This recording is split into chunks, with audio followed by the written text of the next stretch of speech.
Welcome to Sleep Softly, a channel where timeless stories, gentle narration, and quiet atmospheres help you drift into rest. Before we begin tonight's tale, I'd love to know, where are you listening from? Share it in the comments below. It's always wonderful to see our little community stretching across the world. Now it's time to get comfortable. Settle into your bed or favourite chair. Close your eyes, take a slow, deep breath, and let the day melt away. Allow my voice to carry you softly into sleep, to a place where imagination flows and dreams begin. On a night shrouded in the heavy cloak of London's notorious mist, when the air was damp with the promise of rain, and the cobblestones glistened like the scales of some great slumbering beast, young Oliver Twist found himself adrift in the city's labyrinthine streets. His companions, if such they could be called, were a dubious lot, given to deeds of questionable integrity and motives of even less. Yet this night, Oliver felt the pull of solitude and the need for solace, a refuge from the relentless tumult of his existence, a momentary escape from the grim realities that clung to him like the very fog that now enveloped the city. The streets, with their gas lamps casting feeble glows into the murk, appeared as a spectral procession of shadows and whispers, each corner a potential harbinger of menace or hope. As Oliver navigated this urban maze, his heart ached with the cold and his spirit with the longing for warmth, both physical and emotional. Then, as if Providence itself had chosen to intervene in his plight, Oliver's gaze fell upon a most peculiar sight. A glow, soft yet distinct, emanating from a building not far off. This was no ordinary establishment, dear reader, but the Velvet Library, a name that evoked luxury and comfort, a sanctuary amid the harshness of the world outside. Its windows, though frosted with the chill of the night, permitted a glimpse of the warmth within, where shadows danced upon the walls in merry contention with the flicker of a crackling fire. Such a vision was a siren's call to Oliver, promising respite, safety, and, dare he hope, a brief sojourn into a world far removed from his own bleak reality. Approaching cautiously, Oliver paused at the threshold, a boy on the brink of a new chapter, his heart a fluttering bird in the cage of his chest. Through the glass, he could discern the outlines of dusty tomes lining the shelves, each a silent testament to the knowledge and stories contained within. Plush chairs invited weary souls to rest, and the very air seemed imbued with a comforting warmth that whispered of home and hearth, of all that Oliver had never truly known. Oliver's breath fogged the window as he peered inside, his fingers tracing patterns in the condensation, a child's game in the midst of his solemn contemplation. The velvet drapes, the ornate woodwork, and the gentle glow of the lamps all seemed to conspire to create a haven, a place of refuge for those who dared cross its threshold. Yet Oliver hesitated. What right had he, an orphan of no consequence, to enter such a place? The city had taught him that kindness was a rare commodity, often accompanied by a price he could ill afford. But there was something in the library's glow, a promise of compassion perhaps, that stirred a flicker of hope within him. And so, with a heart full of trepidation yet buoyed by a tentative hope, Oliver stepped forward, his small hand reaching for the door. What awaited him beyond that portal he could not know, but in that moment Oliver chose to believe in the possibility of kindness, of warmth, of a world beyond the cold, unyielding streets of London. As the door creaked open, the glow spilled out onto the cobblestones, a beacon of light in the relentless night. As Oliver Twist stepped over the threshold of the Velvet Library, he was enveloped in a cocoon of warmth that seemed to embrace his very soul. Gone, for the moment, were the harsh winds and the biting chill of the London streets. In their place was a gentle gentle heat emanating from a crackling hearth, its flames dancing merrily, as if welcoming him into this new, mysterious haven. The library itself stood as a sanctuary against the cruel indifference of the outside world, its walls lined with towering shelves that whispered promises of knowledge and adventure to those eager to listen. Before Oliver stood Mr. and Mrs. Higgins, the library's devoted caretakers, their countenances etched with the marks of time and experience, yet softened by expressions of genuine kindness. Mr. Higgins, a man of modest stature with a shock of grey hair and a pair of spectacles perched precariously on the bridge of his nose, extended a hand in greeting. "Welcome, young sir," he said, his voice as warm as the fire that burned nearby. Mrs. Higgins, a matronly figure with a face full of gentle lines and a heart full of compassion, offered Oliver a smile that could have thawed the iciest of hearts. "Do come in, dear," she said, ushering him towards a contemplative corner by the fireplace, where a small table held a steaming bowl of soup and a slice of fresh bread. "We thought you might be hungry, and there's nothing like a bit of warmth to chase away the cold." Oliver, though initially hesitant, felt a profound sense of relief wash over him, a relief he had scarcely dared to hope for during his journey through life's harsher terrains. Taking his seat, he wrapped his fingers around the bowl, allowing its warmth to seep into his chilled bones. He lifted the spoon to his lips, savouring the simple meal as though it were a kingly feast, each mouthful a testament to the charity of strangers who had swiftly become his benefactors. As the boy ate, Mr. Higgins settled into a chair opposite him, observing Oliver with a benevolent curiosity. "We don't often have visitors here at this hour," he confessed, "but the library is always open to those in need of its comforts." Oliver, his voice still carrying the faint tremor of uncertainty, replied, "I'm most grateful, sir. It's been a long while since I've felt so at ease." He glanced around the room, taking in the rich mahogany shelves and the myriad of books that seemed to wink at him from their perches. "This place? It's like a dream." Mrs. Higgins, who had been tending to the fire, turned to face him, her eyes twinkling with understanding. "A library can be a refuge, my dear," she said softly, "a place where one can find solace and perhaps a little bit of magic hidden within its pages."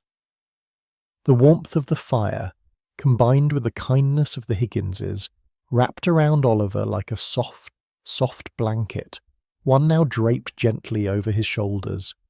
In that moment he felt a burgeoning sense of safety and belonging that had long been absent from his life. Here, within the velvet library, the troubles that had shadowed him could not follow. Here he was shielded by the quiet strength of this newfound sanctuary. As Oliver gazed into the flickering flames, its gentle glow casting a halo of light upon the room, he allowed himself to hope that this was but the beginning of a chapter marked by kindness and discovery. The sounds of the library, the soft rustle of pages, and the occasional pop of the fire filled the air with a serene melody, offering a gentle accompaniment to his thoughts. And so, with a heart lightened by the warmth of human kindness and the promise of new beginnings, Oliver settled into his chair, ready to explore the treasures that lay hidden within this vast repository. Little did he know that his journey was only just beginning. In the warm embrace of the library, where the flickering glow of the fire cast dancing shadows upon the shelves, young Oliver Twist found himself drawn to the labyrinth of books that surrounded him. Each tome seemed to whisper secrets of worlds unknown, and Oliver, with a heart that held both the scars of past tribulations and the hope of new beginnings, felt a burgeoning curiosity that urged him forward. His fingers, still chilled from the outside air, traced the spines of these literary treasures, moving with a gentle gentle reverence as though seeking a companion for his burgeoning imagination. It was within this sacred sanctuary of knowledge that Oliver's hand came to rest upon a particular volume, a journal bound in weathered leather, its surface etched with the marks of time and the sea. The leather, salt-scarred and cracked, spoke of journeys undertaken across vast, tumultuous oceans. It bore the unmistakable scent of brine, as if the sea itself had taken refuge within its pages. Oliver's heart quickened, for he sensed that within this humble volume lay the promise of adventure and tales of daring escapades, a world far removed from the grime and danger of the streets he had known.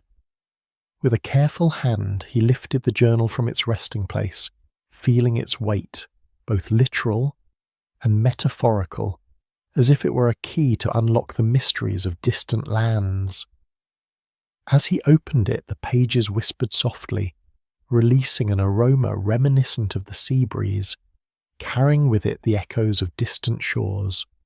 The ink upon the yellowed pages had faded with time, but the words, penned by a hand both steady and bold, spoke with a clarity that transcended the years.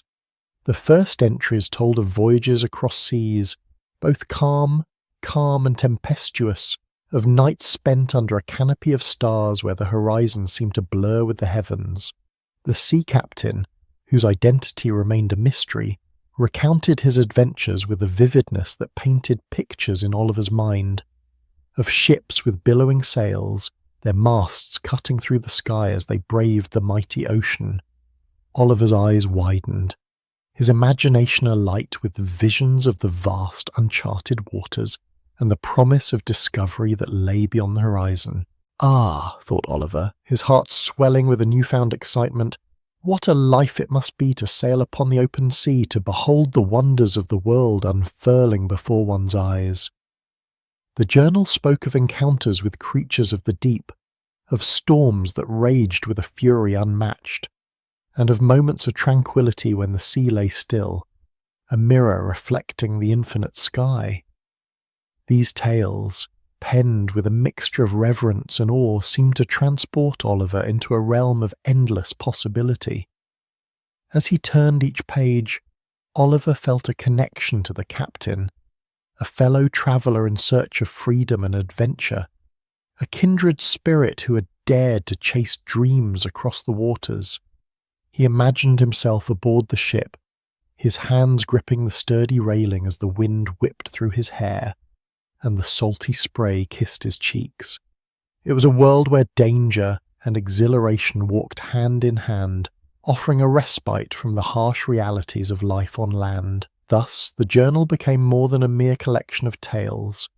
It was a portal to a life of daring exploits and boundless horizons. Oliver, with eyes alight with wonder, felt the stirrings of a dream of adventure that transcended his present circumstances, offering a glimpse of a future filled with hope and possibility. And so, with the journal cradled gently in his hands, Oliver prepared to embark on a journey of the imagination, one that would carry him far beyond the confines of the Velvet Library. As Oliver sat in the embracing silence of the Velvet Library, his eyes wandered over the journal's pages, each line a portal into realms far removed from the soot-stained streets of London. The world around him, with its musty tomes and flickering candlelight, began to dissolve like a morning mist, replaced by the vibrant, intoxicating visions conjured by the sea captain's tales. Imagine, dear reader, if you will, a scene so alive and vivid that the very air seems to hum with the whispers of the ocean. Oliver found himself transported, as if by some unseen hand, aboard a mighty ship that cut through the waves with a majesty befitting its stature. The sails billowed grandly overhead, catching the celestial breath of the night sky, which was strewn with stars as if some divine artist had flung handfuls of glittering dust across the heavens. The boy could almost feel the salt spray on his face and hear the distant cry of a gull, carried on the wind like a haunting melody. Here in this imagined seascape he stood at the helm, a silent captain of his own destiny, the deck beneath him swaying gently, gently with the rhythmic dance of the waves. As the pages turned, each new entry ignited within Oliver a spark of adventure, kindling a fire that could not be easily extinguished. The sea captain's tales spoke of whispered treasures, not hidden in the exotic lands he had visited, but concealed within the very heart of London itself, treasures that lay beneath the city's grimy exterior, waiting to be discovered by those brave enough to seek them out. It was a notion that set Oliver's imagination ablaze. He envisioned himself not merely as a reader of these wondrous accounts, but as an active participant in a narrative that unfolded with every breath he took. The journal was no longer a mere collection of words bound in leather, but a living, breathing testament to the adventures of men who had dared to dream beyond the confines of their own realities. There, amidst the imagined voyages to far-off ports and storm-laden seas, Oliver's heart swelled with a mixture of excitement and wonder, feelings so potent that they seemed to lift him from the plush armchair in which he sat. The warmth of the library's fire became the heat of the sun on distant shores, and the gentle, gentle crackle of burning wood transformed into the crack of sails catching the wind. To be sure, dear reader, in this moment of sublime reverie, Oliver was more than a mere orphan seeking refuge from the harshness of life. He was an explorer, a seeker of truths, driven by a desire to uncover the secrets hinted at by the captain's words. Each line he read drew him deeper and deeper into a world where the boundaries between reality and imagination blurred, where the possibilities were as vast and uncharted as the seas themselves. And thus, as the visions of the sea began to fade, leaving behind their indelible imprint upon his soul, Oliver felt the stirrings of a dream that promised adventure and discovery beyond the confines of the Velvet Library.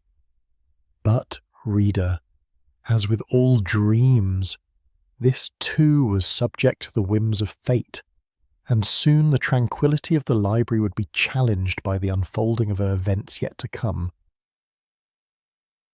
The Velvet Library, that haven of tranquillity amidst the clamorous tides of London, lay in serene repose, its shelves standing like sentinels guarding the wisdom of ages. Yet, dear reader, even the most steadfast of sanctuaries must sometimes yield to the caprices of the world beyond its doors. It was on such an occasion that the gentle, gentle peace within was shattered by a sound most unwelcome, a knock, heavy and insistent, upon the library's stout wooden door. Mrs. Higgins, the ever-watchful custodian of this repository of knowledge, was quick to perceive the urgency of the moment. Her eyes, ever vigilant, darted towards young Oliver Twist, who sat engrossed in a tome far too large for his slight frame. With a demeanour calm yet urgent, a paradox only the most seasoned of caretakers could muster, she beckoned the boy to a hidden nook, a small alcove concealed by the voluminous velvet curtains that lent the library its name. "Hush, now, Oliver," she whispered, her voice a gentle, gentle command. "Stay quiet, quiet, and stay hidden." No sooner had Oliver obeyed than the door swung wide, admitting the imposing figure of an inspector, a man whose very presence seemed to draw the warmth from the room, leaving in its stead a chill of apprehension. He was a man of stature and severity, clad in a greatcoat that bore the marks of many a long night's toil under the gaslit streets of the city. His eyes, sharp and probing, surveyed the room with a gaze that seemed to pierce the very soul of the beholder. "Good day, madam," he intoned, his voice as heavy as the knock that had heralded his arrival. "I am here on a matter of some urgency. A murder near the theatre. I trust you understand the gravity of such inquiries." Mrs. Higgins, ever composed, nodded with the solemnity befitting the situation. "Indeed, sir," she replied, her words chosen with care. "I shall endeavour to assist you in any way I can." The inspector's questions came swift and relentless, each one a probe into the heart of the matter at hand. He asked of comings and goings, of strangers seen and unheard whispers, his inquiries weaving a tapestry of suspicion that hung heavy in the air.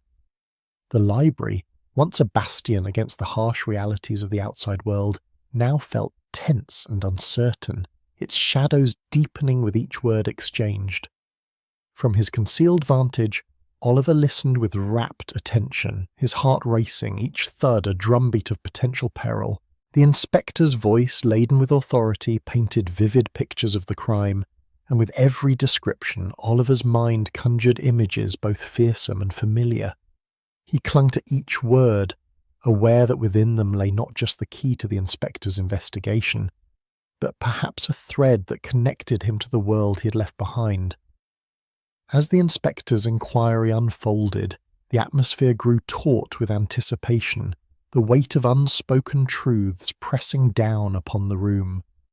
And, dear reader, though it be not my place to reveal what revelations await, suffice it to say that the tranquillity of the Velvet Library had been irrevocably disturbed, setting in motion events that would test the courage and resolve of all who dwelt within its walls. Thus, with a heart full of foreboding, we leave Oliver hidden in the shadows, the spectre of danger looming ever closer.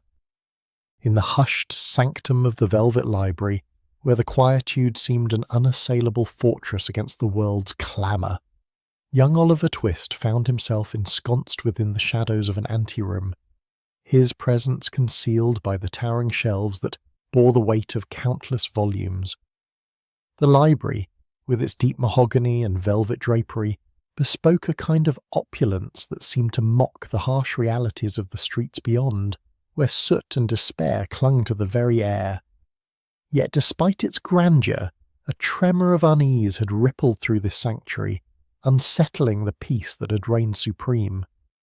From his hidden vantage, Oliver listened intently, his heart thudding with a foreboding that seemed to echo the ticking of an unseen clock.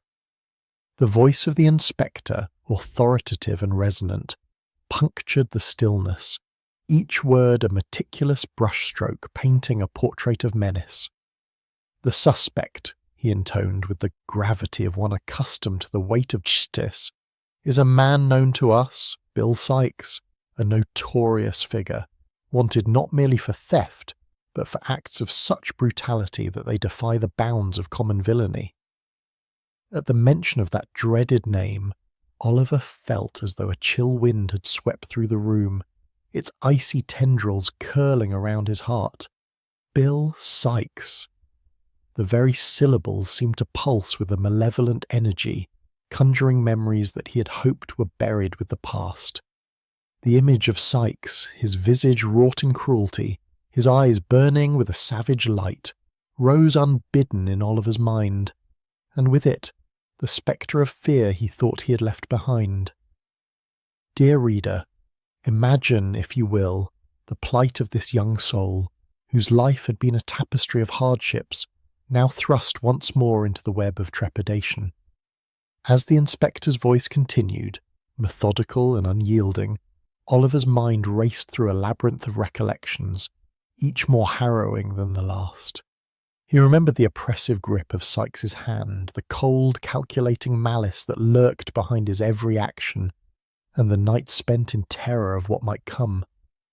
The inspector's description was not merely a recitation of facts, it was a litany of the man's offences, a testament to the darkness that men, driven by greed and devoid of conscience, could inflict upon the world. Sikes, the inspector continued, is a man who thrives in the shadows, who carries with him a reputation steeped in violence. He is not one to be trifled with, for he possesses a cunning that is matched only by his ruthlessness. As these words filled the air, Oliver found himself gripped by a duality of emotion, anxiety tempered by an urgency to remain hidden, to avoid the gaze of those who might expose him. The very walls that had seemed so steadfast now felt fragile, the air charged with the possibility of discovery. He held his breath, acutely aware of every sound, every footfall, as if the very library itself conspired against his concealment. Yet amidst the tumult of his thoughts, there was a flicker of resolve, a burgeoning determination that whispered of courage yet to be summoned. For Oliver knew that the spectre of Sikes was not merely an apparition of his past, but a challenge to his present, a test of his will to overcome the shadows that sought to reclaim him. Thus, with nerves taut as a bowstring, Oliver remained in hiding, the drama of the velvet library unfolding around him, each moment weighted with the promise of revelation and the threat of peril. In the hushed confines of the velvet library, a sanctuary of warmth amidst the chill of Victorian London, an air of palpable tension hung like the cobwebs in the corners of a long-abandoned attic. Oliver Twist, the young waif whose past was shadowed by misfortune and malfeasance, sat with bated breath, his nerves as taut as the strings of a well-tuned violin. Across the room, Mr. and Mrs. Higgins, proprietors of the Literary Refuge, stood before the inspector, a man of stern countenance and probing eye, who seemed to carry the weight of suspicion in the very fold of his brow. The inspector, whose presence could wither the bravest of hearts, began his interrogation with an air of authoritative benevolence, a clever disguise for the scrutiny that lay beneath. "I trust, Mr. Higgins," he intoned with a voice that brooked no defiance, "that you can account for the boy's whereabouts during the recent disturbances in the vicinity."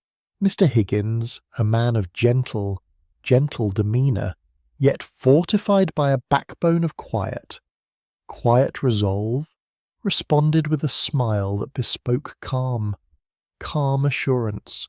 "Indeed, Inspector," he replied, each word a balm to the tension in the room.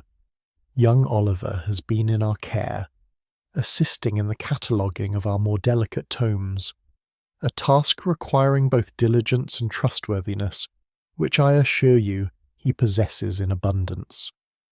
Mrs. Higgins, her presence as measured as a mother's lullaby, added with her characteristic grace, "Our Oliver has been nothing short of exemplary, a credit to our humble establishment, and, if I may say, a testament to the virtue of second chances." The inspector's eyes, sharp and searching, flickered over Oliver, who, though seated, felt as if he were on a trial. Yet amidst this silent inquisition, he found reassurance in the unwavering composure of the Higginses, their words wrapping around him like the softest velvet, guarding him from the chill of doubt. "And what of the recent thefts?" the inspector continued, his tone now edged with an inquisitive steel. "Surely you must have noticed the increased activity in the area?" "Ah, the city," Mr. Higgins remarked, with a wave of his hand that seemed to dismiss the notion of wrongdoing, as one might shoo away an errant fly, "is ever alive with the hum of commerce and intrigue. Yet within these walls we are blessed with a tranquillity that belies the chaos beyond." Mrs. Higgins nodded, her eyes alight with gentle reproach. "One must not judge a book by its cover, Inspector. Appearances, as we know, can be deceiving." The inspector, his suspicions gradually softened by the Higginses' deft deflections, and the sincerity that lay in their every word, eventually conceded, though not without a lingering shadow of doubt. With a curt nod he turned to depart, his departure leaving behind a residual unease, yet also a renewed sense of safety within the library's hallowed walls. As the door closed behind him, Oliver exhaled a breath he hadn't realised he was holding, the tension in his young frame uncoiling like a spring released.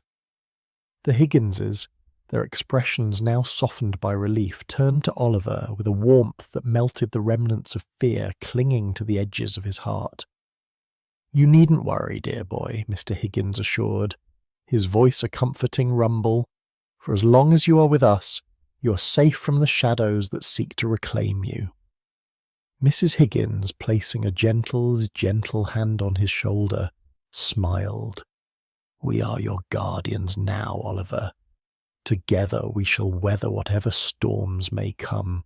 With these assurances, the library's serenity slowly returned, the flickering lamplight casting a gentle glow upon the faces of those within.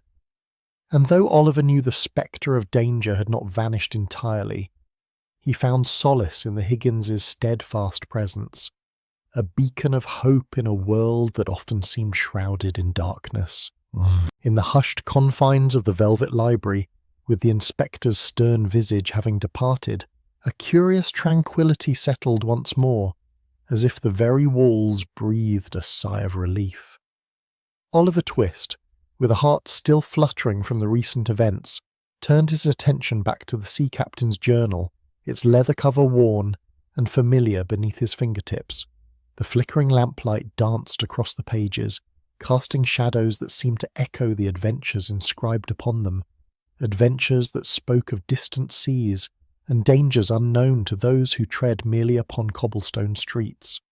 With eager eyes, Oliver traced the looping script that recounted tales of mutiny and betrayal, narratives as tumultuous as the very ocean the captain had once sailed.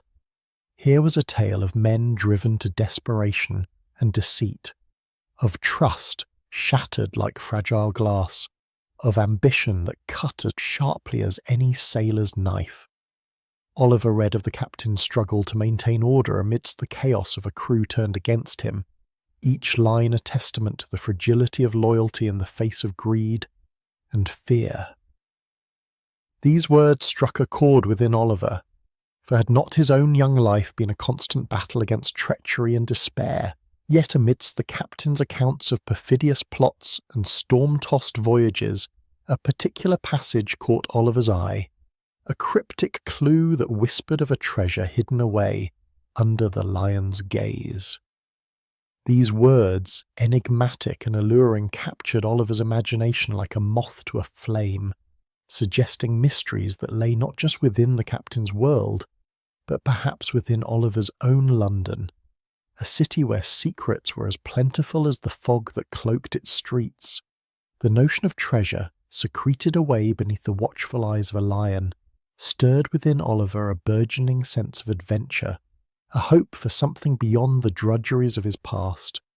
It was as if the journal itself were a mirror, reflecting the young boy's own desires for discovery and escape for a future unshackled from the chains of his history.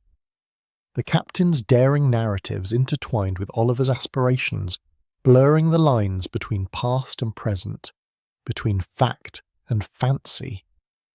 The fire beside him crackled softly, its warmth a gentle reminder of the Higgins's kindness, a beacon of benevolence in a world that oft seemed harsh and unyielding. Here, in this sanctuary of books and quietude, Oliver felt his resolve strengthen, his fears retreating like shadows before the dawn. The journal's secrets, the captain's courage, and the ever-present kindness of the Higginses formed a triad of strength upon which Oliver could lean, a foundation from which he could dare to dream. And so, with the fire's glow casting its comforting embrace, Oliver closed the journal, not with finality, but with anticipation, for the mysteries it held were yet unsolved, the adventures it promised yet to be realized. He sat quietly contemplating the words that had conjured images of distant lands and hidden treasures, of battles fought and victories won. The lion's gaze, so enigmatic, lingered in his thoughts, a puzzle to be unravelled, a promise of hope in a city where hope was a rare and precious commodity. Thus, as the library wrapped itself around him like a warm cloak, Oliver felt a flicker of determination ignite within his chest, a determination to seek out the truths hidden in tales of old, to find the lion beneath whose gaze treasures might lie, and to carve for himself a narrative of his own makings. And as the fire danced merrily in the hearth, casting warm, flickering shadows across the walls of the Velvet Library, young Oliver Twist, weary from the day's exertions and the weight of his past, found himself irresistibly drawn into the embrace of slumber. the soft, soft, inviting armchair cradled him tenderly, and the crackling of the logs, a measured symphony, lulled him into a state of tranquil repose. Thus, with the flames performing their ancient hypnotic dance, his eyelids grew heavy, and he surrendered to the gentle, gentle persuasion of sleep. In the vast, mysterious theatre of dreams, Oliver found himself not amidst the familiar streets of London, but aboard a grand and majestic ship, its deck swaying gently beneath his feet. The vessel cut through the dark, inky waters with a grace and power that spoke of adventure and uncharted territories. Above him, a canopy of stars, unfamiliar yet curiously comforting, twinkled brightly, their celestial light guiding him across the tumultuous seas towards distant horizons filled with promise and possibility. The air was alive with the briny tang of the sea, invigorating and fresh, a stark contrast to the often oppressive and sooty atmosphere of the city. Here in this dreamscape, Oliver felt the exhilarating thrill of freedom, a feeling so foreign and yet so intoxicating that it seemed almost a revelation. The sea, with its rhythmic crashing waves, beckoned him forward, whispering tales of lands unseen and adventures untold. It was as if the ocean itself conspired to unshackle him from the fears and hardships of his past, to offer him a glimpse of life unburdened by the chains of destitution and despair. In his hand, what had been the sea captain's journal, a relic he had found within the library's hallowed walls, transformed into a compass, its needle quivering with purpose and direction. It pointed not merely towards a physical destination, but towards a future rich with potential and promise, urging Oliver to navigate the seas of his own destiny. This compass, this symbol of guidance, seemed to possess a life of its own, gently steering him towards the realization that his life need not be dictated by the cruelties of fate, but shaped by his own hand and will. As the ship sailed onward, Oliver marvelled at the beauty of the world unfurling before him. The horizon, a shimmering line where sea and sky kissed, seemed to hold secrets untold, and the boy's heart swelled with a yearning to uncover them. In this moment, amidst the vastness of the ocean and under the watchful eyes of the stars, he experienced a profound sense of belonging, a connection to the world that transcended the physical and touched upon the very essence of his being. Yet, even in this dreamlike state, a part of Oliver remained tethered to reality, aware that this freedom was but a fleeting respite. Still, the dream imparted its wisdom, whispering that the confines of his past need not define the boundaries of his future. It planted a seed of courage within him, a determination to seek out his own path, to embrace the adventures that life might yet offer. As the dream began to fade and the warmth of the library once more enveloped him, Oliver clung to the memory of the open sea and the promise it held. He would carry this vision with him, a beacon of hope in the fog of uncertainty, a reminder that beyond the hardships lay horizons of his own making. And with this thought, the dream dissolved, leaving in its wake a flicker of resolve that would guide him through the challenges yet to come, where the first delicate rays of the morning sun crept tentatively through the tall, grand windows of the velvet library, casting soft, golden shafts of light across the room and gently caressing the face of a slumbering boy who lay nestled amidst a fortress of books. Oliver Twist, our young hero, began to stir from his dreams as the world outside slowly awakened to the bustling cacophony of a new day. The noises of horse-drawn carriages and the cries of street vendors gradually intruding upon the silence that had enveloped him through the night. With the lightest of sighs, Oliver opened his eyes, blinking against the bright intrusion, and found himself clutching a journal tightly to his chest. This journal, its pages worn and its spine creased from the touch of countless hands, was more than a mere object. It was a relic of his night's imagined journey, a comforting reminder of the vivid dream he had experienced. As he sat up, rubbing the sleep from his eyes, the echoes of the sea captain's words reverberated in his mind, their resonance stronger and more profound than the clatter of the awakening city. Whispered Oliver to himself, the single word a talisman that sparked a fire of curiosity within him. The captain's mysterious references had woven a tapestry of intrigue and adventure, and Oliver felt invigorated by the promise they held, a promise that seemed to shimmer just beyond the horizon of his understanding, beckoning him to uncover its secrets. His heart, though young, beat with a resolute determination, a newfound sense of purpose that had been awakened by the dream and the journal he held. Oliver's gaze wandered across the room, taking in the sanctuary that the Velvet Library provided. Its shelves, laden with volumes both ancient and new, whispered of knowledge and stories untold, offering a refuge from the harsh realities of the world beyond its walls. Yet even this haven could not quell the stirring within him, the insistent call to venture forth and seek the truths that lay hidden in the captain's cryptic words. As the city outside continued to rouse itself from slumber, the sounds of life growing ever more insistent, Oliver rose to his feet, the journal still clutched protectively in his hand. He took a moment to steady himself, drawing a deep breath that filled his lungs with the musty scent of old books and polished wood, a fragrance that spoke of history and continuity in a world that was ever changing. The dream had indeed dissolved, as all dreams must, but it had left behind a flicker of resolve, a beacon that would guide him through the uncertainties and challenges yet to come.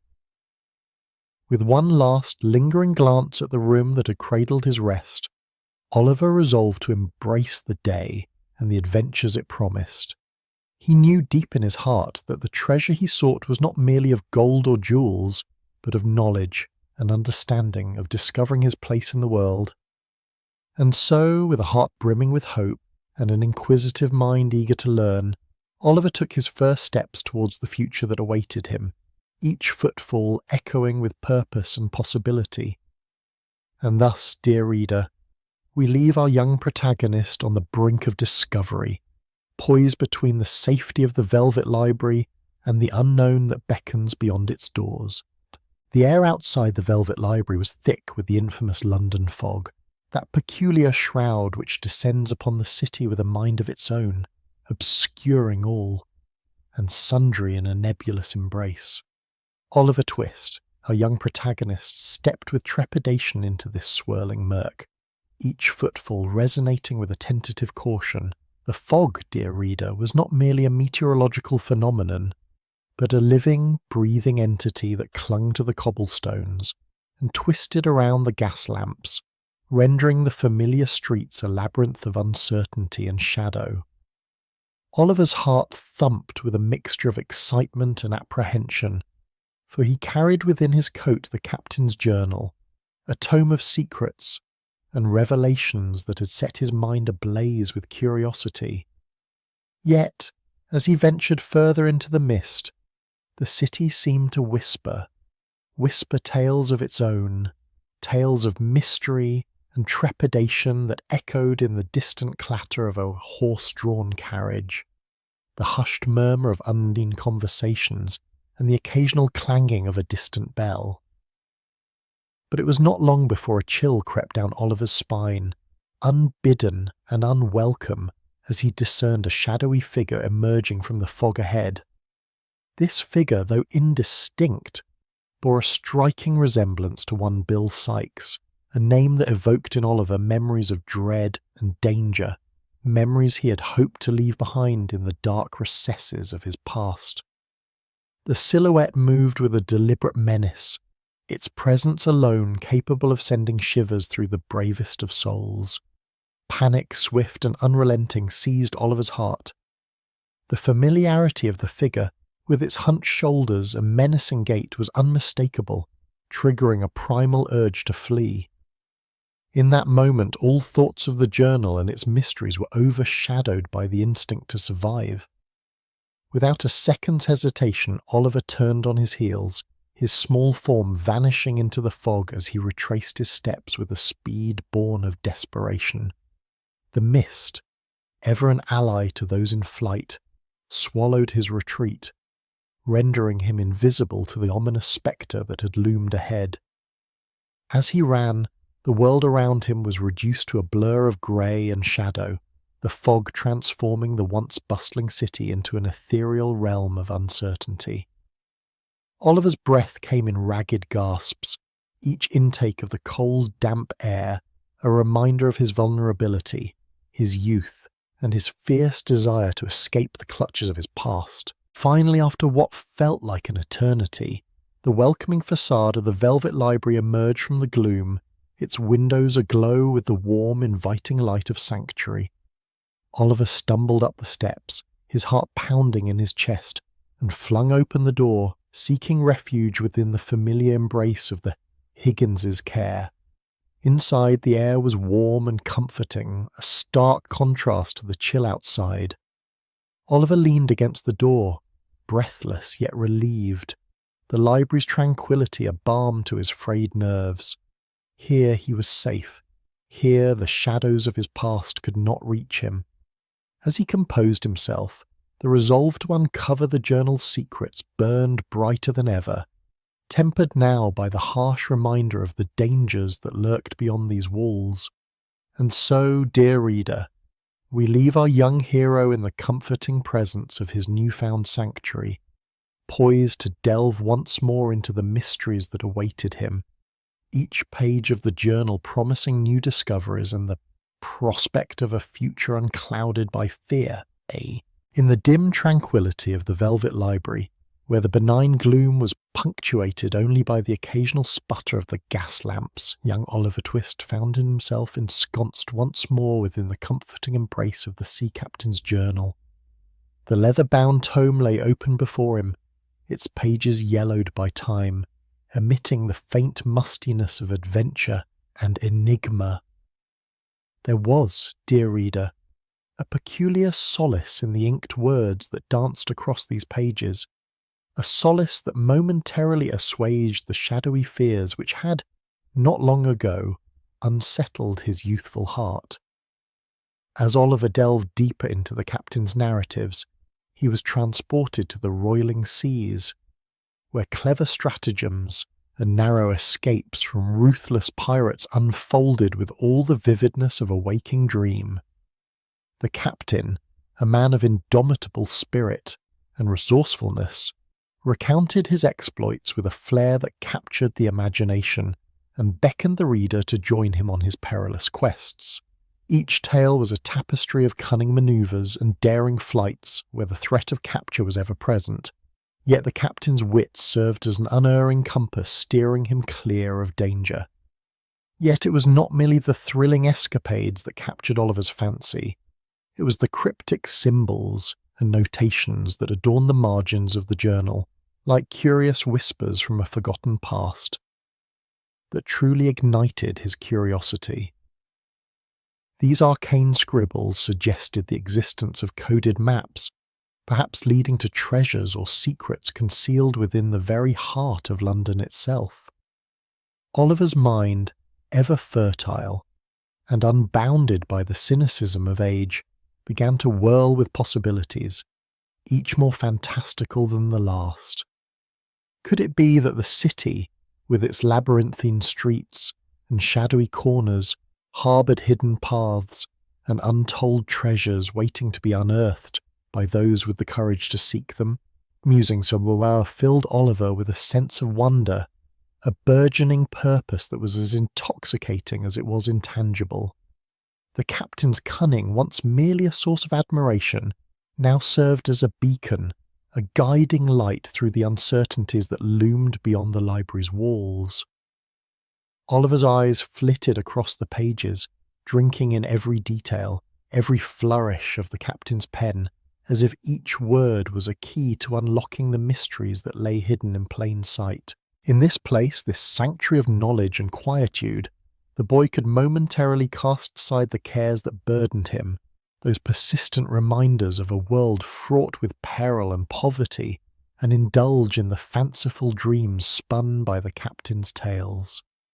It was as if, dear reader, the library itself conspired to shield him from the harsher realities that awaited beyond its velvet curtains, offering instead a refuge where courage was forged from the embers of imagination, and fear was banished by the light of discovery. Oliver, in his earnestness, found not merely distraction but inspiration, a rekindling of his spirit that promised to illuminate the shadows that sought to encroach upon his path. As the pages turned, the young adventurer in Oliver emerged with renewed vigour, his heart now athrum with the excitement of possibility. He resolved to decipher the mysterious symbols, to unravel their secrets, and perhaps to chart his own course through the tangled streets of London, guided by the captain's indomitable spirit. And so, dear reader, we leave Oliver in this moment of burgeoning hope, his fears supplanted by fascination, his purpose newly defined by the mysteries that beckoned him forth in that dimly lit corner of the velvet library, where the air was thick with the scent of aged paper, and the quiet rustle of knowledge being gently disturbed from its slumber. Young Oliver Twist found himself hunched over a journal that was as enigmatic as the city streets outside. The journal's pages were a labyrinth of cryptic symbols, each mark teasing the edges of his understanding, like whispers of secrets long buried beneath the cobblestones of London. As Oliver's eyes scanned the curious script, his mind began to weave a tapestry of connections, threads of recognition tugging at the edges of his thoughts. His heart fluttered with an insistent curiosity, the kind that refuses to be ignored, for within those symbols lay a map of sorts, an uncharted geography that bore a striking resemblance to the city he had roamed with both trepidation and wonder. There, amidst the chaotic scrawl, he discerned shapes that echoed the familiar streets of his own experience. Covent Garden with its bustling markets, and hidden corners rising to the forefront of his imagination. Ah, Covent Garden! That bustling hub of humanity, where the cries of vendors and the clatter of horse-drawn carriages mingled in a clamorous symphony. It was a place where the opulence of fresh fruits and vegetables stood in stark contrast to the poverty that lurked at the fringes, ever ready to ensnare the unwary. Oliver's mind raced as he traced imaginary lines between the journal's marks and the city's geography, each line a potential path to adventure, each street a whisper of promise. His heart quickened with the thrill of discovery, the notion that beneath the very streets he trod daily, mysteries might be concealed, waiting for an intrepid spirit to unearth them. Could it be, he mused, that treasure, real and metaphorical, lay hidden beneath the cobblestones, treasures that could alter the course of his life, that could transform the narrative of the orphan boy into something of legend? The thought was both exhilarating and surreal, igniting a spark of hope that glowed warmly in the recesses of his heart.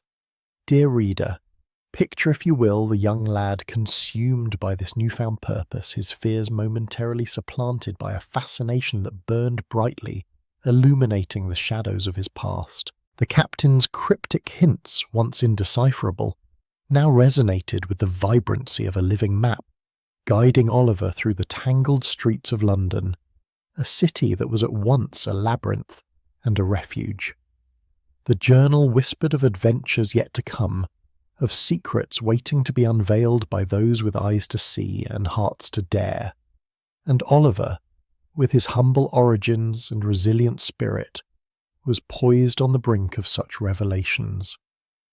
In the solitude of the velvet library, amidst the silent witnesses of countless stories, Oliver's resolve hardened, his mind a canvas upon which the lines of fate were yet to be drawn. As the evening shadows lengthened, and the gentle, gentle glow of the library's lamps cast a warm halo around him. Oliver felt the pull of destiny, an invitation to step beyond his fears and into the realm of possibility. And so, with a heart buoyed by hope and a mind alight with potential, he resolved to decipher the journal's mysterious symbols, to unravel their secrets, and perhaps to chart his own course through the tangled streets of London, guided by the captain's indomitable spirit. And so, dear reader, we leave Oliver in this moment of burgeoning hope, his fears supplanted by fascination, his purpose newly defined by the mysteries that beckoned him forth. As the evening shadows lengthened and the London streets began to fill with the peculiar hum of twilight, a comforting aroma wafted through the hallowed halls of the Velvet Library. It was a scent that bespoke warmth and sustenance, inviting the weary traveller and the lost soul alike to partake in its generous embrace. Within the library's contemplative dining area, where books lined the walls in solemn rows, Mr. and Mrs. Higgins prepared their evening repast with the care and affection that marked their every act. "Oliver, my boy," Mr. Higgins called out, his voice resonant with a paternal kindness that had become as natural to him as breathing. "Come join us for supper." His invitation was more than a mere summons to dine. It was an offering of sanctuary, a reminder that within these walls, kindness was not a rarity, but a steadfast principle. Oliver, who had been absorbed in the arcane mysteries of the journal, looked up at the sound, his eyes reflecting both the uncertainties he had faced and the burgeoning hope that now inhabited his heart. He rose from his seat, the worn leather of the chair creaking in protest, and made his way to the dining table where Mrs. Higgins was deftly arranging the evening's meal. The table was modestly set, yet it exuded a warmth that transcended the simplicity of its fare. The light from a single lamp cast a golden glow over the scene, illuminating the faces of the three occupants with a gentle, gentle brilliance. As Oliver took his place, he could not help but feel the profound contrast between the comfort of this moment and the harsh realities that waited beyond the library's doors. "Thank you, sir," Oliver murmured, his voice tinged with both gratitude and an earnestness that bespoke his desire to belong. "And thank you, ma'am, for your kindness." "Nonsense, child," Mrs. Higgins replied, her tone a harmonious blend of practicality and warmth. "It's a pleasure to have you with us." Her eyes twinkled with a motherly affection that Oliver had seldom encountered, and he felt his heart swell with a sense of belonging that had been all too elusive in his young life. As they shared the simple meal, bread, cheese, and a hearty stew that spoke of Mrs. Higgins's culinary prowess, the conversation flowed with an ease that belied the complex emotions simmering beneath the surface. The Higginses spoke of the day's events, of the unpredictable weather, and the peculiarities of their fellow Londoners, their voices a measured balm to Oliver's restless thoughts. "Do you know, Oliver," Mr. Higgins remarked, as he buttered a slice of bread with deliberate care, "there's a kind of magic in these walls. Books have a way of holding secrets, much like people do." His eyes met Oliver's with a knowing look, acknowledging the unspoken questions that lingered in the boy's mind. Oliver nodded, his thoughts momentarily drifting back to the journal, its pages filled with symbols and stories yet to be understood. But here, in this sanctuary of warmth and light, those mysteries could wait. Here, he found a steady anchor in the Higginses' gentle, gentle presence, a reminder of the goodness that still existed amidst the shadows of his past. The ordinary act of sharing supper became a ritual of reassurance, grounding him against the turbulence of his past and the mysteries that awaited his discovery. In the company of the Higginses, Oliver found a rare moment of peace, his fears momentarily at bay, as the night quietly descended over the city. The warmth that had enveloped the velvet library like a comforting cloak was abruptly pierced by the firm knock at the door, resonating through the room with an ominous echo that seemed to announce the arrival of something far more sinister than a mere visitor. The Higginses exchanged a glance, their expressions a careful blend of surprise and readiness, as if they had long prepared for such an intrusion, and indeed they had, for the world outside their sanctuary was one fraught with suspicion and peril, where kindness was scrutinized with the same intensity as malice. The door creaked open, revealing the tall, severe figure of Inspector Grimstone, a man whose very presence seemed to drain the room of its warmth, leaving in its stead an air of cold vigilance. His eyes, sharp as a hawk's, swept over the assembled company, missing nothing, probing every shadow and corner for secrets that might be concealed within. "Good evening," he intoned, his voice as unyielding as the cobblestones of the city streets. "I trust I am not intruding upon your evening's repose." "Not at all, Inspector," replied Mr. Higgins, with a composure that belied the tension simmering beneath the surface. "We were merely enjoying the comfort of our books, and the quiet of the evening." "Indeed," murmured the inspector, his gaze lingering on the bookshelves, as if they might reveal some hidden truth. "I have come upon a matter of some urgency, Mr. Higgins, and I hope you might assist me with your usual candour and cooperation." From his hidden vantage point behind a tapestry, Oliver Twist felt his heart thud with a force that seemed loud enough to betray his presence. He was acutely aware of each breath he took, each heartbeat, as if they were magnified by the silence that had descended upon the room. The inspector, with his air of relentless inquiry, seemed to turn his attention upon every soul present, seeking out the guilty conscience with an intensity that could peel away the layers of any deception. Mrs. Higgins, her demeanour as serene as a still pond, stepped forward, her voice steady and warm. "We are always willing to aid where we can, Inspector. Pray, what is this matter that brings you to our door on such a night?" The inspector's eyes narrowed slightly, as though weighing the sincerity of her words. "There have been reports," he began, his tone measured and deliberate, "of a certain young boy, an orphan perhaps, who might have found refuge in this part of the city. A boy whose past is as clouded as the London fog itself." The mention of a boy sent a ripple of tension through the room, though the Higginses maintained their composure with admirable poise. "I can assure you, Inspector," Mr. Higgins replied, his voice as calm and collected as ever. "We have no knowledge of any such boy. Our evenings are spent in quietude, far removed from the tumult of the streets." Oliver, from his hiding place, felt a surge of gratitude mixed with anxiety. The inspector's questioning was relentless, his presence a looming shadow over the sanctuary he had found in this household. Yet the unwavering confidence of the Higginses provided him with a beacon of hope amid the encroaching darkness. Their subtle signals, a mere nod or a reassuring glance, communicated a promise of protection that bolstered his resolve to remain invisible, to guard the secret of his presence as fiercely as they did. The inspector lingered a moment longer, his scrutiny unyielding, before finally conceding to the assurances offered. "Very well, then," he said, though his tone carried a hint of scepticism. "I shall take my leave, but rest assured we shall meet again should circumstances require." With that, he turned on his heel, his footsteps echoing through the library as he departed, leaving behind a palpable tension that slowly began to dissipate in his absence. As the inspector's departing footsteps faded into the night, their echo slowly swallowed by the velvety silence of the library, Oliver was left once more in solitude, his mind a whirl of curiosity and unresolved questions. The flickering firelight played upon the walls, casting long shadows that seemed to dance with the thoughts crowding his young mind.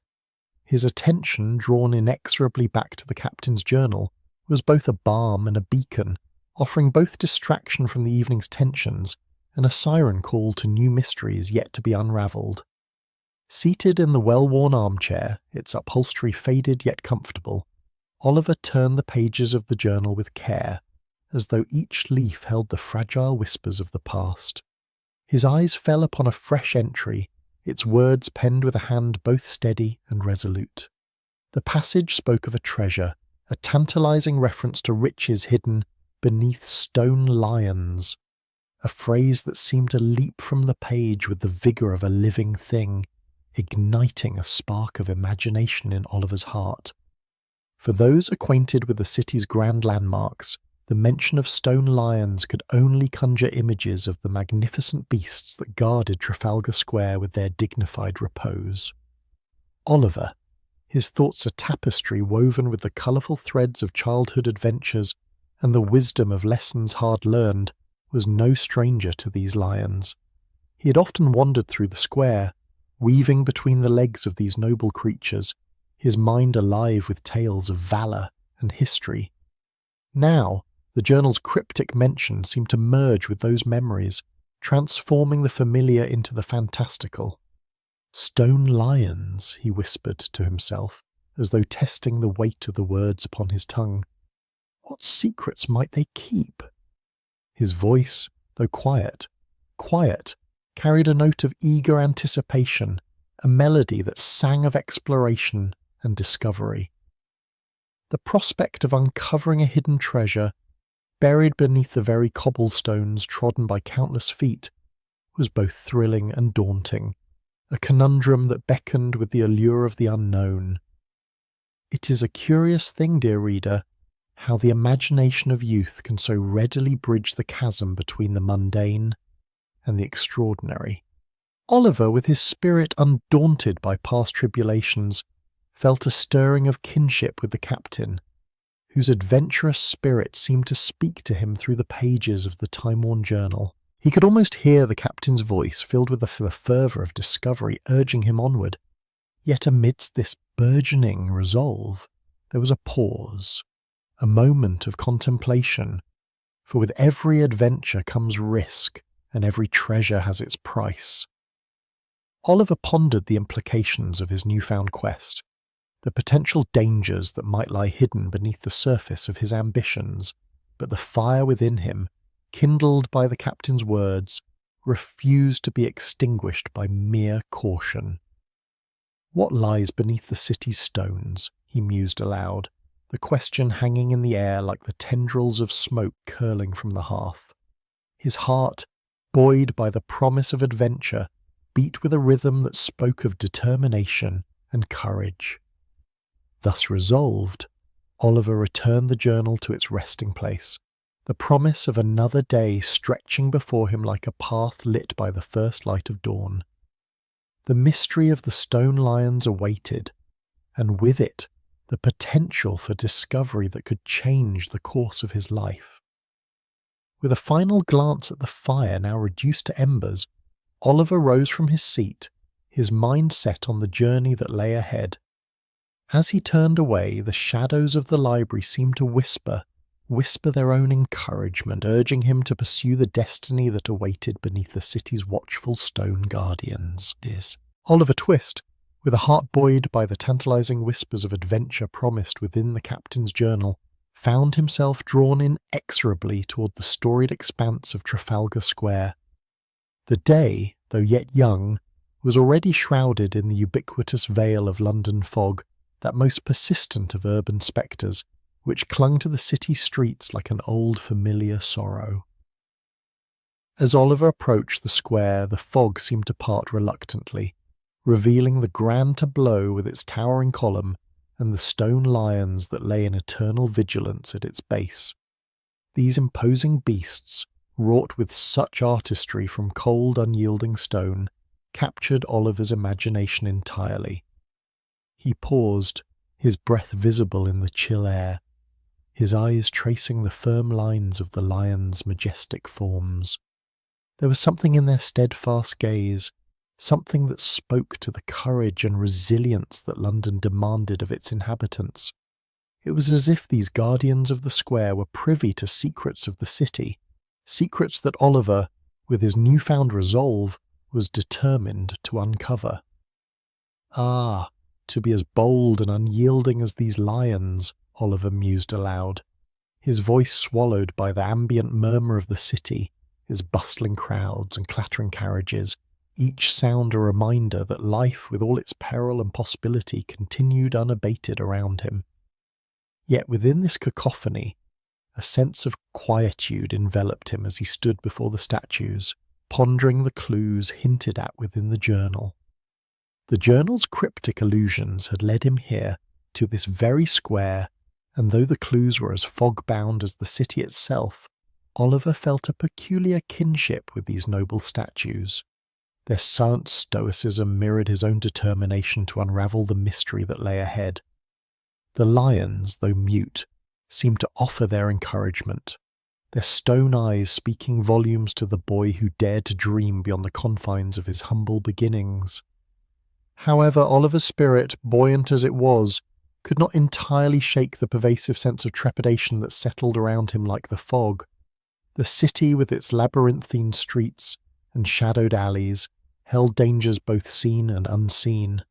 The memory of his past, of the harsh realities he had once endured under the cruel dominion of Bill Sikes, loomed large in his mind. The oppressive fog, like a cloak of despair, whispered reminders of the ever-present threats lurking in the shadows, threats that could easily envelop a lone boy such as himself. Yet, amidst these reflections, Oliver found a flicker of hope.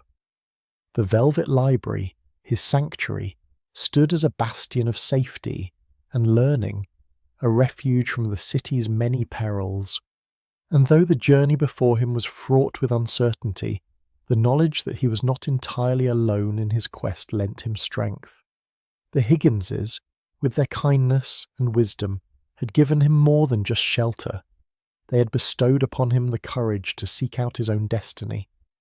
As Oliver lingered in the square, the fog began to thicken once more, its wispy tendrils curling around the statues like a mournful embrace. He knew it was time to move on, to leave the lions and their silent vigilance behind.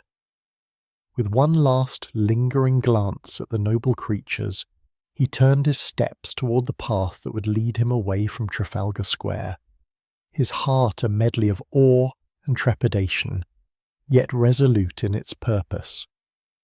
And so, dear reader, we leave Oliver on the cusp of his next adventure, his heart a curious mixture of hope and caution, poised to confront the shadows of his past even as he seeks the light of future revelations. As Oliver Twist ambled away from the majestic expanse of Trafalgar Square, the echoes of its bustling life receding into a murmur behind him, a peculiar sensation enveloped him, a mingling of both liberation and unease, a dichotomy not unfamiliar to those who have tasted the bitter draught of adversity, and savoured, albeit fleetingly, the sweet nectar of safety. The cobblestones beneath his feet seemed to resonate with the whispers of a city that never truly slept, its secrets concealed in shadows, and its history etched in the hearts of those who tread its streets. Yet, as Oliver traversed these familiar thoroughfares, his mind, unbidden, wandered back to the spectre of his past, Bill Sikes.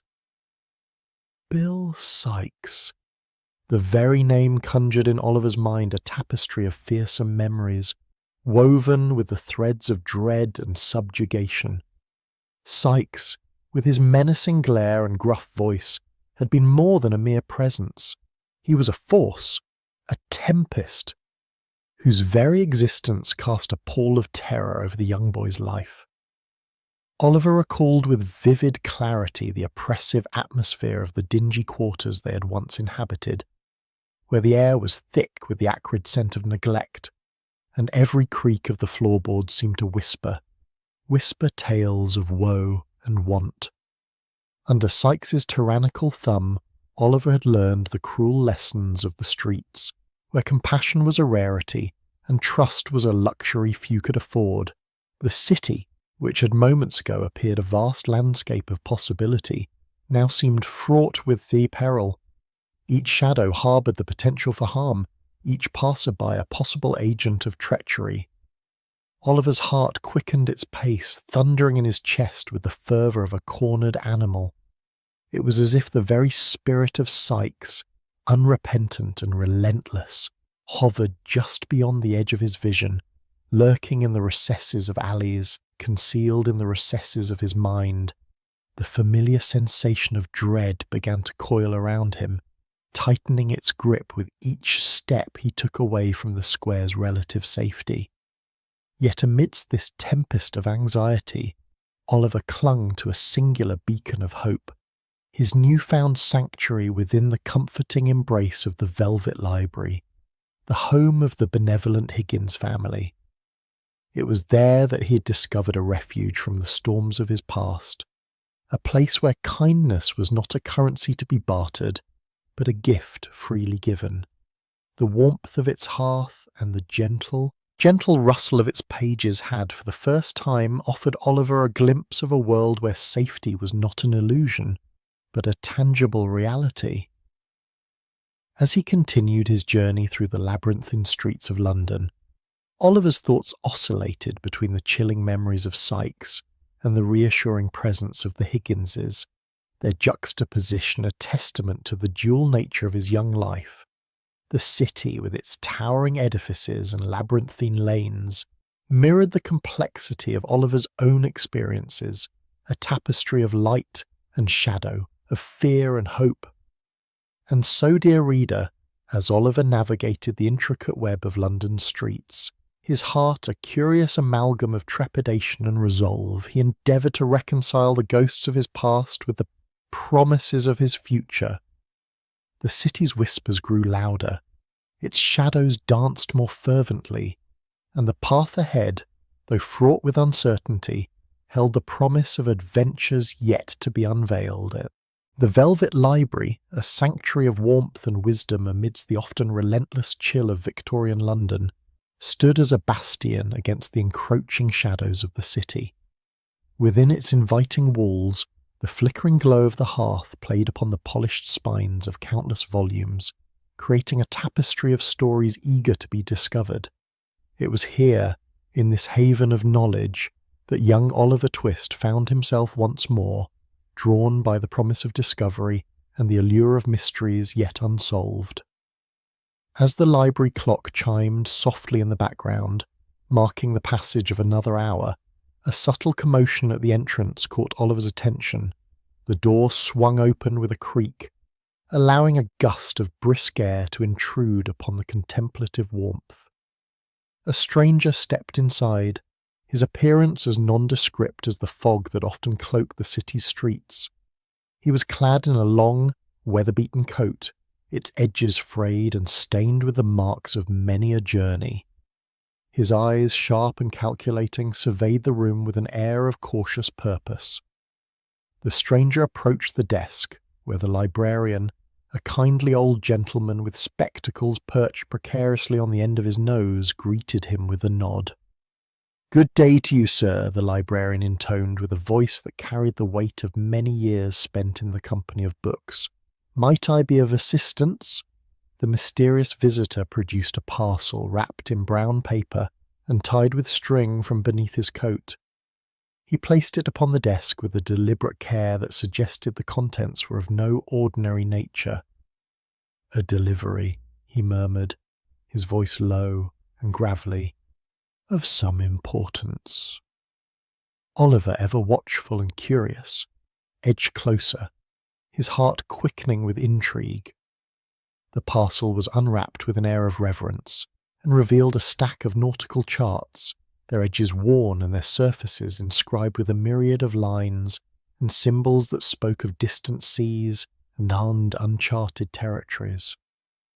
The sight of these charts, reminiscent of those he had seen in the captain's journal notes, sent a thrill through Oliver's soul, awakening within him a sense of adventure and mystery. The librarian, his interest piqued, examined the charts with a discerning eye, tracing a finger along the carefully drawn routes. "These are quite remarkable," he observed, his voice tinged with admiration. "A treasure trove of knowledge for the discerning navigator."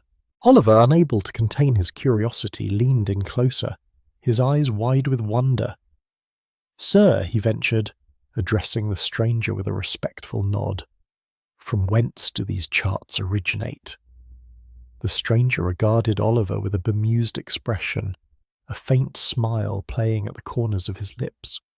"From lands far and wide," he replied cryptically, "where the seas whisper secrets to those who listen."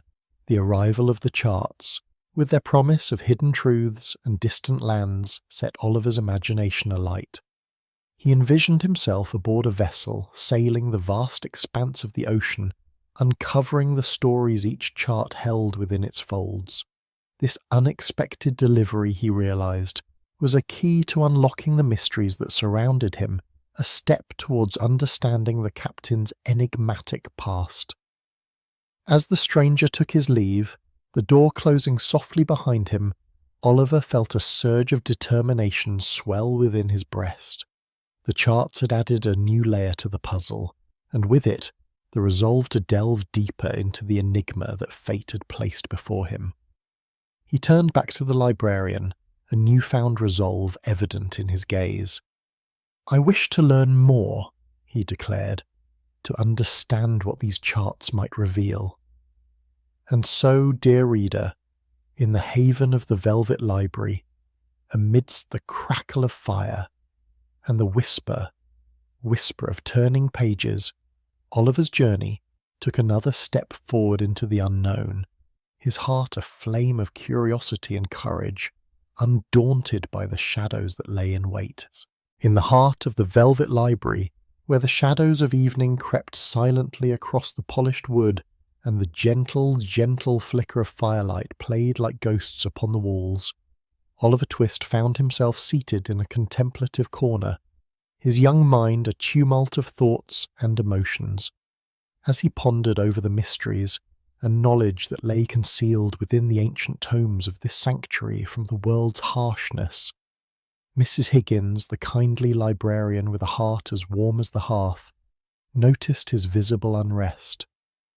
With a quiet grace, she approached him, her presence as comforting as a mother's embrace. "Oliver, dear boy," she began softly, her voice carrying the warmth of a tender summer's breeze, "I perceive a certain disquiet in your countenance. Would it please you to share your burdens with an old woman who has seen much of life's tempestuous seas?" Oliver, with his youthful eyes wide and earnest, nodded, grateful for the companionship. "I suppose, Mrs. Higgins," he confessed, "that the world seems a vast and bewildering place, full of puzzles I cannot yet fathom." Mrs. Higgins settled beside him, her knitting needles momentarily at rest, and with a gentle, knowing smile, she began to recount tales from her own life, stories woven with the threads of hardship and resilience, illuminated by the flickering light of human kindness. "In my own youth," she narrated, "London was no less a labyrinth of challenges than it is today.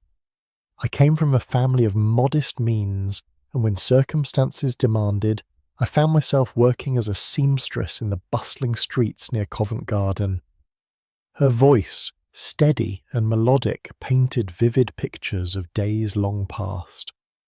"Each stitch I sewed was a testament to endurance, each garment a story of perseverance, and though the work was hard and the rewards meagre, there were moments of profound humanity that shone like beacons in the fog of existence." Oliver listened intently, the anxiety in his heart slowly giving way to a calm, inspired determination. He was captivated by her tales of resilience, how she had faced adversity with an unyielding spirit, and a heart open to the kindness of others. She spoke of a time when, despite her own struggles, she shared her scant resources with a fellow seamstress who had fallen on even harder times, a gesture of generosity that had, in turn, brought unexpected blessings into her own life.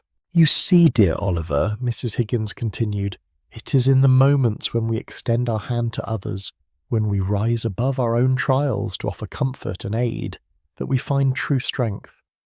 Life, with all its trials, is a tapestry of such acts of kindness and courage, and it is within each of us to weave our own stories of resilience.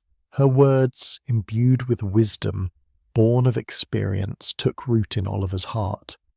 He realized that the strength he sought was not a distant, elusive quality, but rather something that lay within him, waiting to be awakened by the light of empathy and courage. As the fire crackled gently in the hearth, and the clock on the mantel marked the passage of time with its soft, soft ticking, Oliver felt a newfound resolve stirring within him, an understanding that the path forward, though fraught with uncertainties, could be navigated with the compass of kindness and the sails of perseverance. "Thank you, Mrs. Higgins," Oliver said quietly, his voice carrying the sincerity of his gratitude. "Your stories have given me much to ponder." Mrs. Higgins patted his hand affectionately, her own eyes reflecting the quiet satisfaction of having shared a piece of her soul. "Remember, my dear," she said, "the world is vast, but your heart is larger still." And so, in the embrace of the velvet library's gentle warmth, Oliver Twist's journey of discovery continued, his spirit fortified by the tales of resilience and kindness imparted by a wise and gentle soul. So, in the dim atmospheric nook of the velvet library, a haven from the bustling chaos of the London streets outside, Oliver Twist sat ensconced amidst the comforting presence of countless tomes, their silent wisdom cradling the room with a gentle, timeless dignity. He held in his hands the captain's journal, a relic of a bygone era, its pages yellowed with the age and filled with tales of adventure and peril upon the high seas. As Oliver began to read, the library itself seemed to lean in, as if eager to absorb the narrative unfolding within its walls. The tale told of a shipmate, a man of dubious repute and questionable character, whose loyalty was as fickle as the winds that guided their vessel. This man, whose name the captain had scribbled with a disdainful flourish, had betrayed his comrades for the fleeting companionship of a bottle of gin. Here was a lesson, dear reader, in the precarious nature of trust when placed in the hands of those whose moral compass points not to the north, but to self-serving ends. The captain's words, penned with a mixture of rage and sorrow, painted a vivid picture of the moment when the shipmate's treachery was discovered. The crew, having returned from a perilous venture on a distant shore, found themselves impoverished, their hard-won treasures vanished like morning mist. The shipmate, it transpired, had bartered their collective fortune for a few nights of inebriated oblivion, leaving his brothers in arms to reckon with the bitter taste of betrayal. As Oliver read these words, his thoughts inevitably turned inward, reflecting upon his own life, which had not been devoid of deceitful companions and broken promises. The memory of Fagin's cunning manipulations and the menacing presence of Bill Sikes, who had once loomed large and terrifying in his young life, resurfaced like ghosts from a past he had hoped to leave behind. Yet through these recollections a glimmer of understanding began to dawn upon the boy, for despite the betrayals he had suffered, he had also been fortunate in his encounters with true friends, those rare souls who valued honour above all else. The lesson, dear reader, was not lost on young Oliver. In the quietude of the library, surrounded by the steady whispers of pages turning and the soft glow of lamplight, he resolved to cherish the bonds of trust he had forged with those few steadfast individuals who had proven themselves worthy of such a precious commodity. He understood with a depth of wisdom beyond his years that trust once broken is not easily mended, yet when nurtured, it becomes the very foundation upon which the strongest relationships are built.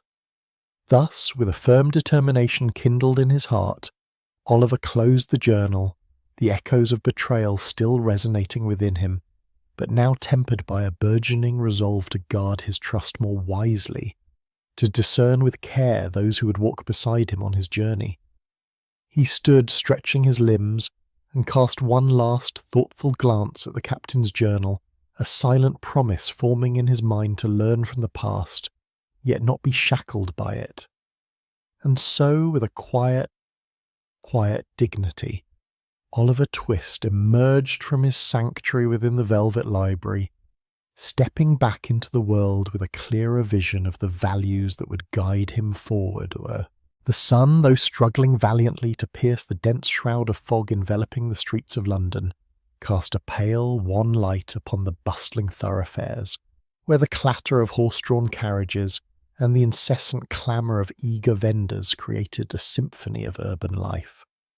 Oliver Twist, with a heart as nimble as his steps, threaded his way through the crowd, the echoes of the Velvet Library's quietude still gently resonating in his mind. Yet, in the midst of this busy scene, an undercurrent of unease began to surface, as whispers of danger drifted through the air like wisps of smoke, lingering ominously. It was as Oliver passed a group of loquacious street urchins, their faces as ruddy as the apples they hawked, that he first overheard the name that sent a cold shiver trickling down his spine: Bill Sikes. The very mention of this name seemed to fill the surrounding air with a palpable tension, as if the spectre of the man himself lurked in the shadows, watching with his malevolent gaze. The urchins, speaking in furtive tones, recounted gossip that Sikes, the embodiment of ruthless criminality, was still haunting the theatres, his vicious dog, an ever-present symbol of his brutality, faithfully at his side. Oliver paused, allowing the crowd to swirl around him like the tide. His heart, which had moments before been buoyed by the warmth of the library's sanctuary, now quickened with an unmistakable sense of dread.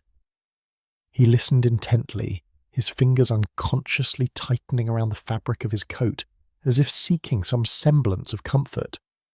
The words of the urchins were as clear as the toll of a distant bell, and though they were spoken with the careless bravado of youth, they carried the weight of a dire warning.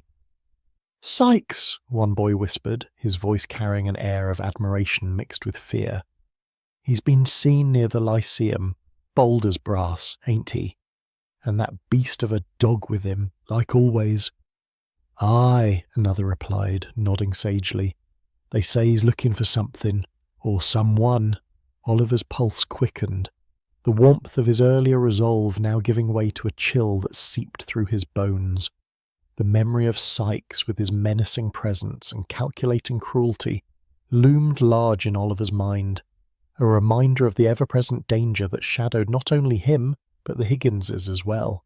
He recalled the dark alleyways and the narrow escapes, the nights when sleep was a fragile, fleeting thing, haunted by the spectre of pursuit. Yet, dear reader, do not mistake this moment of foreboding for a complete surrender to despair.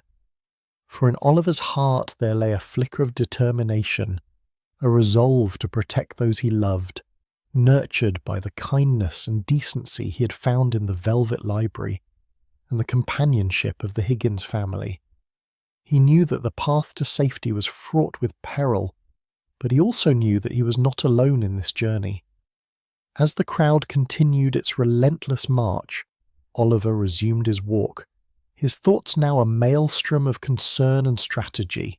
The streets, with their myriad sounds and sights, seemed to close in around him, each face a potential ally or adversary, each corner a possible refuge or trap.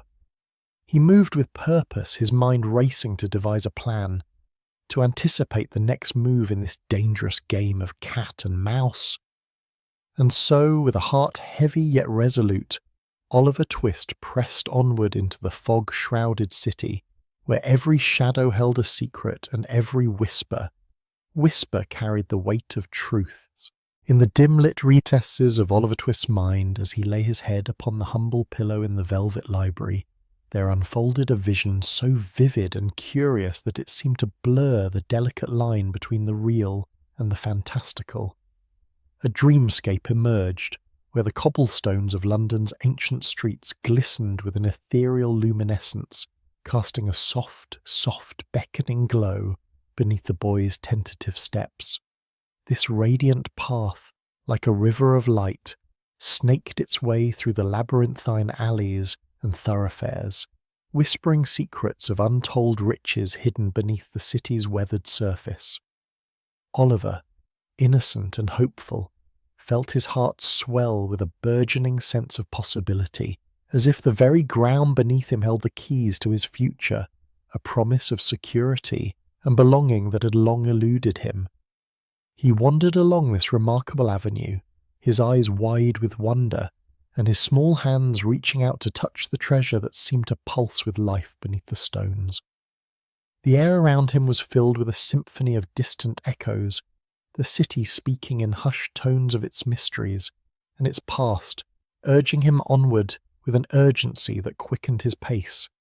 Yet as dreams are wont to do, this vision, at first so bright and inviting, began to shift and darken as shadows crept in to obscure the path.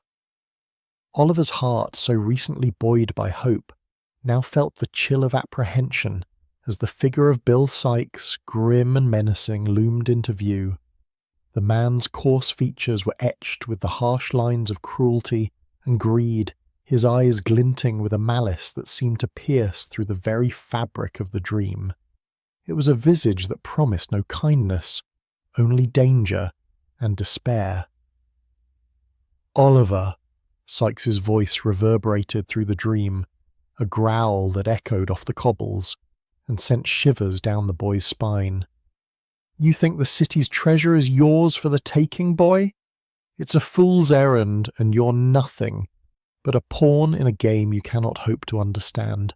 Oliver, though young and often naive, felt a resolve begin to harden within him, a quiet defiance that refused to be quelled by the spectre of fear. He knew somehow that the treasure he sought was not merely gold and jewels, but something far more precious, a chance at freedom, a life unchained from the grim shadows of the past. "Mr. Sykes," Oliver found his voice, though it trembled with the weight of his defiance. "I may be but a boy, yet I have seen kindness where you see only opportunity for ill. I will not let fear bind my steps, nor will I lend my hand to your schemes."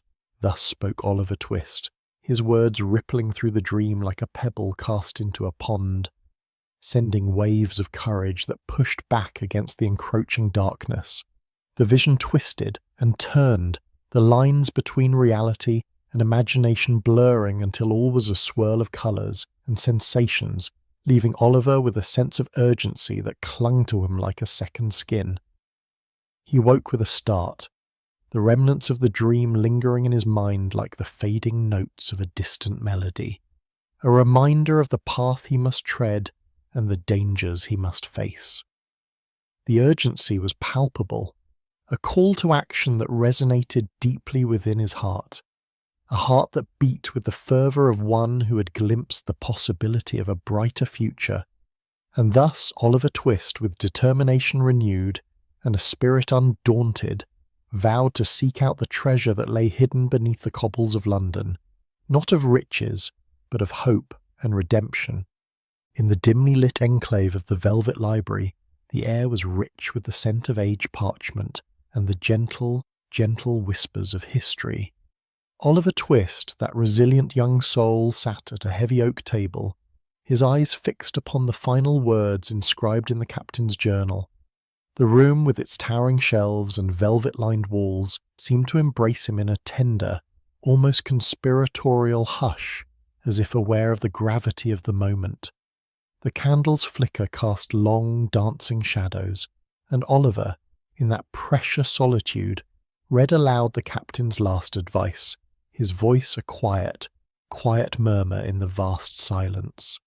"Trust no man, yet trust the boy who reads this." The sentence lingered in the air, profound and enigmatic, wrapping itself around Oliver's thoughts like a protective charm. Here, dear reader, was a line that echoed with the weight of lived experience, and perhaps, with a morsel of regret, a warning and a beacon both, offered to one who had navigated the treacherous waters of deceit and duplicity. Oliver, his heart thumping with earnest resolve, closed the journal gently, as though sealing a covenant. "I shall protect this secret," he whispered, the words almost lost in the ambient rustle of turning pages. The library, with its velvet drapes and gentle, gentle lamplight, seemed to nod in agreement, as if granting its silent blessing to the vow he had just undertaken. It was a sacred promise, born not out of fear, but of a burgeoning hope, a hope that, despite the lurking shadows of London's alleys and the ever-present spectre of those who preyed upon the innocent, goodness might yet be preserved. As Oliver sat in contemplation, the world outside, with its cacophony of clattering carriages and hurried footsteps, faded away, leaving only the serene symphony of his thoughts. He realized with a growing sense of clarity that his journey was not merely about uncovering tangible treasures hidden beneath the cobbles, but about safeguarding the intangible, kindness, integrity, and the very essence of humanity that the captain and the benevolent Higgins family had shown him. His mind drifted to the Higginses, whose unwavering kindness had been a balm to his weary heart. Their generosity and warmth had kindled a light in the dark corridors of his past, illuminating a path forward, a path not just of survival, but of thriving. "I choose hope," Oliver declared softly, his voice gaining strength with each syllable. "Hope over fear and kindness over cruelty. And, dear reader, one cannot help but marvel at the resilience of youth, at its astonishing ability to forge ahead despite the manifold perils that life unfurls. In Oliver's resolve we find a reminder that the human spirit, though oft tested, can rise above adversity, finding strength in the simplest of truths and the noblest of aspirations. The velvet library, with its timeless tranquillity, held its breath in anticipation, as if aware that this moment marked a nascent chapter in the life of young Oliver Twist. He stood, placing the journal carefully back upon the shelf, its secret secure under his watchful guardianship. With a final glance around the room, he stepped out into the world beyond, where the future lay waiting, a tapestry yet to be woven. And so, with a heart emboldened by hope and a spirit unyielding, Oliver Twist embarked upon the next stage of his journey, a journey filled not only with the promise of adventure, but with the enduring commitment to preserve the goodness he had found within and around him. Yes.